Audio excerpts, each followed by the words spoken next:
19 வயசுக்குட்பட்ட அணிகளுக்கு இடையிலான போட்டியில இந்தியா பாகிஸ்தான் மோத போறாங்க. உலக கிண்ணம் அதுலயும் அங்கேயும் இந்தியா பாகிஸ்தான் மோதல். அதாவது உலக கிண்ணம் அப்படின்னு சொல்லும் போது எங்க இந்தியா விளையாடினாலும் எங்க பாகிஸ்தான் விளையாடினாலும் அது ஒரு பெரிய திருவிழா தான். அது 19 வயசு என்ன இருந்தானே, T20 இருந்தானே, ஒரு நாள் போட்டியா இருந்தானே, டெஸ்ட் போட்டியா இருந்தானே. இதுல எப்படின்னா சந்திரு, இது ஒரு பரபரப்பான விறுவிறுப்பு. 3 டீம் செலக்ட் ஆயிட்டுது செமிஃபைனலுக்கு. ஸ்ரீலங்கா அநியாயமா ஆஸ்திரேலியாட்ட ஒரு மோசமா தோற்றதுனால அரையிறுதி வாய்ப்பை பத்தி பேசாதீங்க. இல்ல பரவாயில்ல, சின்னபடி எங்களாவது கொஞ்சம் விளையாடுறாங்களே. அப்ப அந்த தேவையில்லாத முதல் தோல்வி உண்டு. ஆப்கானிஸ்தான் வந்திருக்கின்றது. ஆப்கானிஸ்தானை பற்றியும் ஒரு கதை இருக்குது.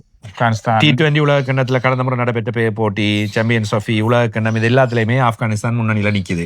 அண்டர் 19 வேர்ல்ட் கப்ல இப்ப செமிஃபைனலுக்கு வந்துட்டது. சோ இந்தியாவுக்கு அடுத்த ஆசிய வலயத்துக்குள் இருக்கின்ற பலமான அணி இப்பொழுது ஆப்கானிஸ்தான். இலங்கையோ பாகிஸ்தானோ பங்களாதேஷோ கிடையாது. இதை நாங்கள் எல்லோரும் ஏற்றுக்கொள்ள வேண்டும். கண்டிப்பா ஆப்கானிஸ்தானுடைய வளர்ச்சி, இந்த கிரிக்கெட்ல இருக்கிற வளர்ச்சி வந்து முதல் பிரதான அணியில மட்டுமில்லை, இப்ப 19 வயசுக்கு உட்பட்ட அணியிலையும் இருக்கு அப்படின்றது ஒரு பெரிய ஒரு சவால் ஆசியாவில் இருக்கிற அணிகளுக்கு. இப்போ ஒரு கட்டத்துல ஆசிய போட்டிகள் நடக்கும்போது ஆப்கானிஸ்தான் அணி ஒரு பெரிய ஒரு பலமான தவிர்க்க முடியாத அணியா வரும். ஒரு முக்கியமான அணியோட, அது கிணத்தை வச்சிருக்கிற இந்தியாவோட ஃபைனலுக்கு வரக்கூடிய வாய்ப்பு நடந்தா கூட நாங்கள் ஆச்சரியப்படுறதுல. சரி, இப்ப எப்படின்னா சந்திரு, இங்கிலாந்து, இந்தியா, பாகிஸ்தான் இந்த 3 அணிகளும் முன்னணியில் இருக்கின்றன அந்த குழுவில். இங்கிலாந்து தெரிவாகிவிட்டது. இந்தியா பாகிஸ்தானுக்கு இடையிலான ஒரு சுவாரஸ்யமான மோதல் இருக்கின்றது. பாகிஸ்தான் கட்டாயம் வெற்றி பெற வேண்டும், இல்லாவிட்டால் அவர்களுக்கு பெரிய ஓட்ட வித்தியாசத்தில் வெற்றி பெற வேண்டும். இந்தியா தோல்வி அடைந்தாலும் பரவாயில்லை, சின்ன தோல்வி என்றால் பரவாயில்லை, பெரிய தோல்வி கொஞ்சம் 100-150 தோற்றால் வெளியேறுவார்கள். எனவே பாகிஸ்தான் 19 வயதுக்குட்பட்ட அணியால் சூரியவன்சி யோசிச்சாலே கண்ணை கட்டுது இந்த மாதிரி இருக்கும்.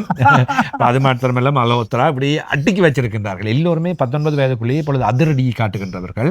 இந்தியா அதிரடியான அணி இருந்தாலும் ஒரு ஒரு பரபரப்பு, இந்த நாடுகளுக்கு இடையில விளையாடுறதே பெரிய பரபரப்பு தான். ஒருவேளை தோல்விக்கு போய்விட்டால் என்ன நடக்கும், இப்படி எல்லாம் நீங்கள் எதிர்பார்த்து கொண்டிருக்கின்றீர்கள்.